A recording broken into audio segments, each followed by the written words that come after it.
Remote furniture. Computer-controlled chair objects. Interactive public art installation. Overview and concept. 2 rocking chairs are installed on the floor facing each other. The audience sees no interactions between chairs. The interaction is triggered when 2 people from the audience sit in the chairs and rock.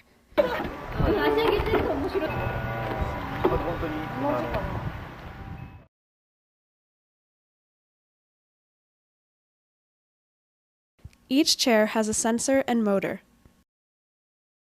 These devices enable mutual interaction between the chairs. The aim of remote furniture, then, is to create direct and tactile touch. I arrived at the idea by first considering the meaning of talking. Secondly, I wondered what kind of environment supports it and what kind of rules are behind it. In remote furniture, 2 chairs facing each other represent the environment, and the type of interaction represents the rules of talking. Technical requirement. The 2 chairs have a tilt sensor and a linear motor, and are both connected to a PC running control software. When someone rocks one of the chairs, the tilt sensor detects the inclination and transmits the data to the other chair through the PC. The motor in the other chair then causes it to rock. Usually, this kind of remote object is designed with a master-slave, one-way method.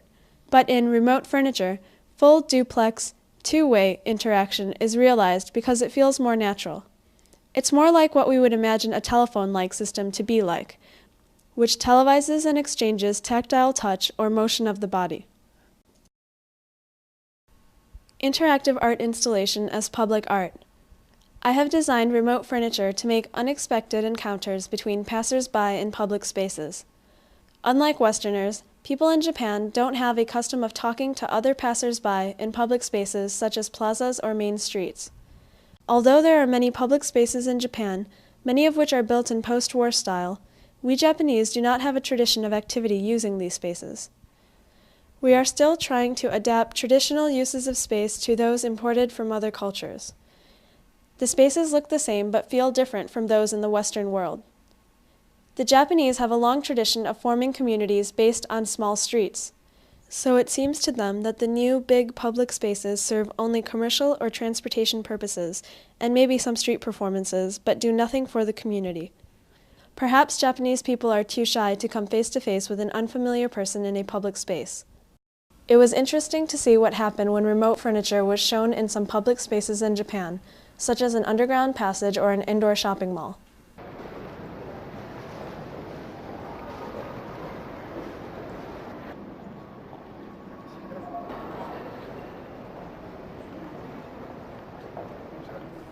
Because the objects were chairs, passers-by became curious about them and eventually started sitting, rocking, and playing with them.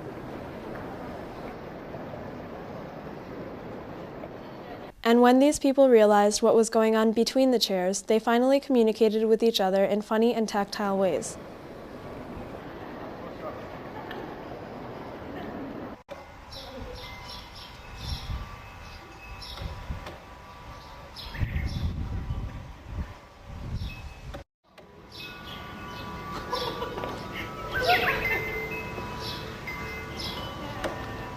More conservative means of communication, such as talking and gesturing, became more open to them because the chairs allowed them to sit facing each other, as they were accustomed to when talking over a coffee table in a cafe or a kitchen table in their home.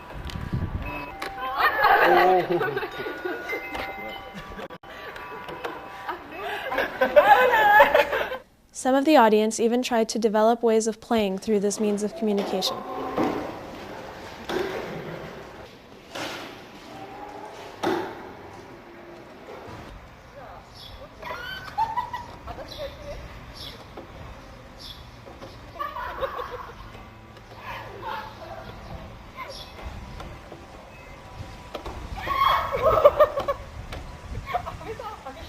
This piece of artwork seemed to help remove people's shyness in public spaces.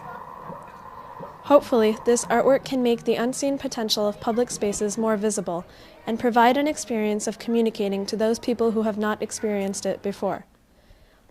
I think this is the potential of public art.